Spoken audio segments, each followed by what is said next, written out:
Voltaremos a ser tudo aquilo que os ministros do STF mais temem. Um povo de pequenos tiranos, bárbaros e imbecis. Eu preciso agora agradecer. Estou aqui com o coração cheio de gratidão. Quero dizer que eu estou num processo de desconstrução do meu eu autoritário. Eu quero dar lugar a um novo eu, mais obediente, mais submisso, mais inofensivo. O responsável por esta mudança foi o STF. Preciso vir aqui agradecer a eles, aos ministros da Suprema Moral Nacional, pedir desculpa a alguns deles por esse processo de reeducação que eles estão me obrigando a passar. Começaria agradecendo a ministra Carmen Lúcia, pedir desculpa por eu ser um pequeno tirano. Mas não pode também permitir que nós estejamos numa água em que haja 213 milhões de pequenos tiranos. Eu não sabia que no Brasil o número máximo de tiranos era 11. 13, se tu juntar o Lula e a Janja. Eu fui ingênuo nesse processo. Eu sempre achei que democracia era dar voz ao povo. Eu não sabia que democracia era obedecer sem questionar. Mas a ministra Carmen Lúcia me ensinou. Inclusive, eu já estou me inscrevendo num curso para aprimorar minha língua portuguesa, para aprender expressões modernas como discursos de ódio.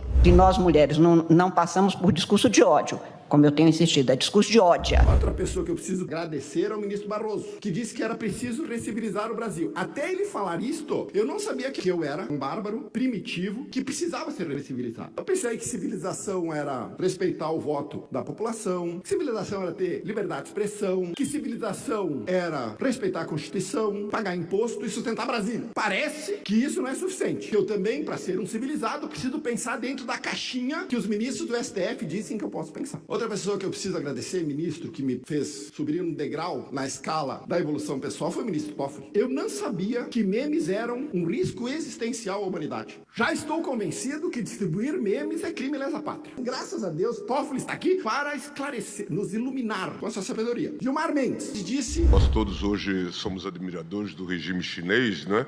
Do Xi Jinping.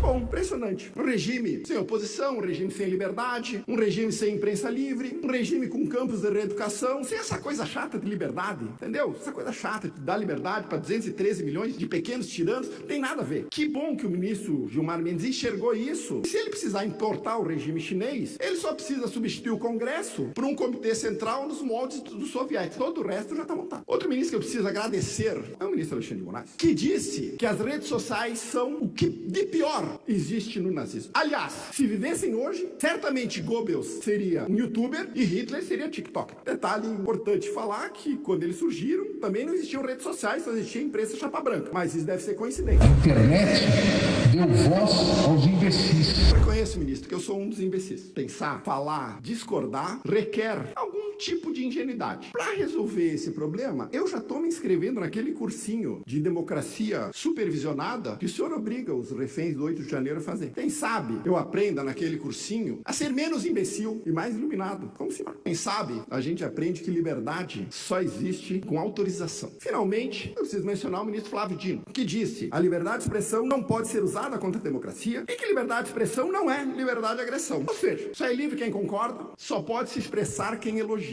Se você não concorda, se você não elogia, você é nazista, fascista, agressor, extremista. Agradeço ao ministro Dino por defender um selo de aprovação do governo federal do que pode ser dito ou não pode ser dito. Prometo usar minha voz daqui para frente só para concordar, de preferência batendo pau. E eu não posso elogiar esses 6 ministros sem elogiar o líder de todos eles, que é Luiz Inácio Lula da Silva. O homem que se diz democrata, mas que se alinha com todo tipo de ditadura, que governa por narrativas, o homem que aparelha as instituições, o homem que quer controlar a informação, o homem do governo do amor. Sem Luiz Inácio Lula da Silva, todo o processo de destruição da economia e destruição da democracia brasileira não seria possível. Só há um porém. Em 2026 ele vai perder a eleição. E em 2027 o Brasil voltará a ser um país com liberdade de expressão, um país com futuro, um país com uma economia sólida e próspera, um país que sorri, uma nação que pensa. Ou seja, voltaremos a ser tudo aquilo que os ministros do STF mais temem. Um povo de pequenos tiranos, bárbaros e imbecis.